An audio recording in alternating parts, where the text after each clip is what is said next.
여러분 안녕하세요. 하우투스탁의 전혜연입니다. 60이 넘는 나이에 처음 주식시장에 발을 들여놔 세계 금융시장의 센세이션을 불러일으켰던 엘리어트.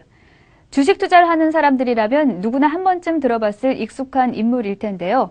엘리어트 파동이론은 이제 전 세계에 널리 알려진 유명한 시장 분석 투자 도구지만 사실 이 이론을 정확히 알고 실제 시장에 적용하는 사람은 극히 드뭅니다. 여러분들의 주식 투자에 대한 지식을 한층 더 높여드리는 하우투스탁.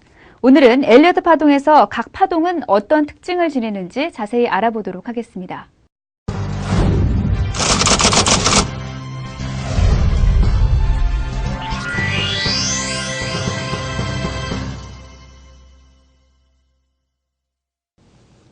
네, 이번 시간에는 엘리어트 파동 이론의 각 파동들의 주요 특징에 대해서 말씀을 드리겠습니다. 먼저 1번 파동에서부터 5번 파동까지 상승 파동 전개 과정에서 나오는 파동들, 그리고 ABC 하락 파동, 그리고 X 파동까지 말씀을 드리겠고요. 이 전체 9가지 파동의 각 파동별 종류와 특징, 이런 것들을 말씀을 드리도록 하겠습니다. 자, 먼저 1번 파동입니다. 1번 파동은 당연히 시세가 하락을 종료하고 상승으로 돌아선 첫 번째 파동이기 때문에 하락 ABC 파동이 완성된 이후에 나타나게 됩니다. 그리고 1번 파동은 상승 파동 중에서 홀수, 충격 파동이기 때문에 그 자체가 5개의 소파동으로 구성이 되어야 됩니다. 여기서 꼭 5개의 소파동이라고 했는데, 즉 5개의 소파동 아닌 세개 파동으로 마무리되면 그 직전 하락 시세에서 일부 반등일 가능성도 있다라고 하는 것이죠. 그림으로 보자면 이렇습니다. 하락 파동은 ABC로 이렇게 형성이 된다고 했으니까 3개의 파동이 완성이 되고 난 뒤에 들어오는 상승 파동이 세부 소파동으로 5개가 나온다면 그것은 1번 파동이라고 할 수가 있겠고요. 여기서 한 가지 중요한 요소가 있는데, 통상 하락 파동에서 돌아가는 B 파동은 우리가 배울 때 교정 파동, 조정 파동이기 때문에 3개의 파동으로 구성이 됩니다. 그 다음에 A 파동은 충격파이기 때문에 5개, C 파동도 충격파이기 때문에 5개입니다. 그래서 지금 올라오고 있는 이 파동이 벌써 이미 5개라고 하면, 자, 하락 과정에서 돌아가는 파동은 3개에 불과하기 때문에 이 파동이 하락 과정에서 단순 되돌림이 아니라 새로운 상승 시세의 첫 파동이라고 미루어 짐작을 할 수가 있겠죠. 바로 이것이 엘리어트 파동 이론의 세부 파동 개수나 그 특징을 이해하고 있으면 우리가 간파할 수 있는 하나의 그 효과랄까, 그런 것이 됩니다. 즉 1번 파동은 충격파이기 때문에 5개의 파동으로 구성이 되어야 한다라고, 꼭 그렇게 되어야 된다라고 지적했던 이유가 바로 3개 파동으로 끝나버리면 그것은 단순 반등 파동일 가능성이 있기 때문에 그렇습니다. 그 다음에 이렇게 1번 파동이 상승 첫 파동이 5개의 소파동으로 상승을 하고 나면 조정이 들어오게 됩니다. 그때 조정 파동은 바로 기본적으로 3개의 파동으로 구성이 되기 쉽고요. 그때 피보나치 비율인 38.2% 혹은 61.8%로 직전 상승폭에 대해서 되돌림, 조정이 나타나게 됩니다. 2번 파동, 짝수 파동은 당연히 상승 파동 중의 조정이기 때문에 3개의 파동으로 구성이 되고요. 그래서 그림으로 보시면, 자, 첫 상승이 세부 파동상 5개의 파동이 나오고 조정이 들어갔을 때 3개의 파동으로 이 내부적으로 A, B, C 조정이 들어오겠죠. 그 소파동상 그렇다는 겁니다. 올라갈 때 1, 2, 3, 4, 5 올라가고 작게 A, B, C가 들어오고, 그러면서 그것이 1과 2를 이루게 되고요.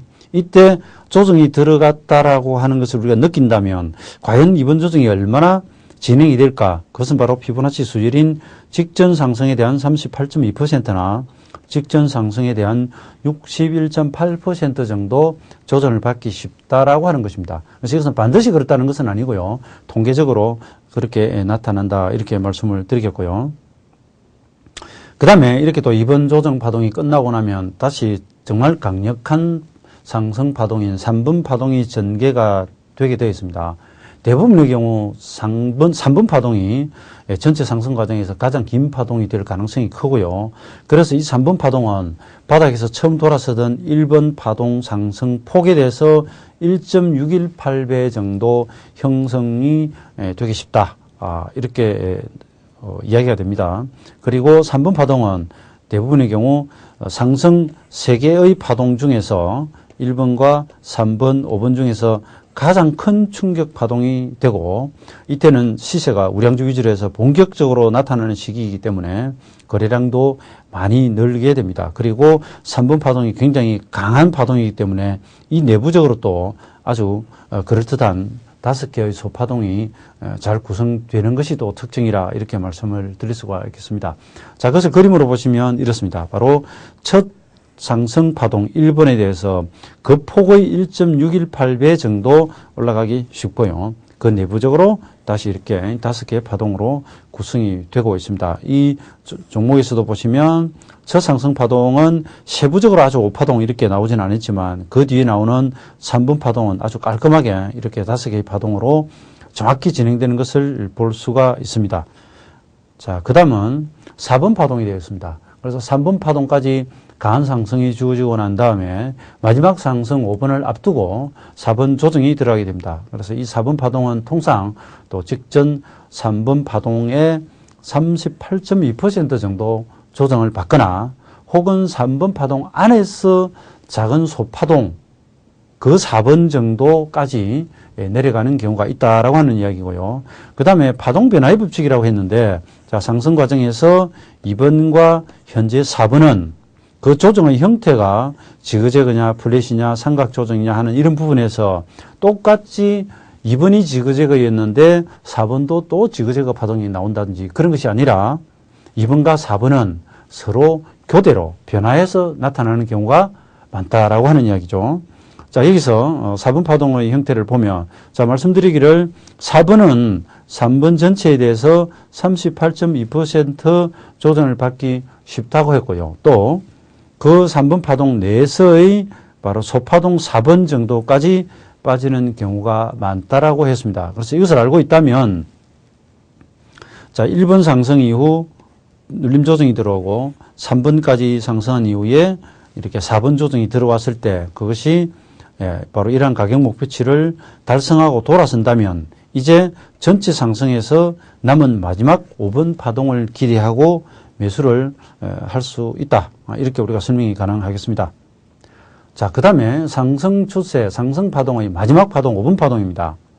자, 이 파동은 대체로 1번 파동, 첫 상승 파동과 폭이 같거나 1번의 61.8% 정도 작게 나오거나 혹은 1번에서 3번 전체의 61.8%가 되기 쉽다. 그렇게 정리가 되어 있거든요. 그래서 그림으로 보시면 1번과 5번이 바로 보시는 것처럼 폭이 같거나 혹은 1번에서 3번까지 뜯던 그 폭에 대해서 0.618배, 즉 61.8% 정도 상승하는 경우가 많다라고 하는 것입니다.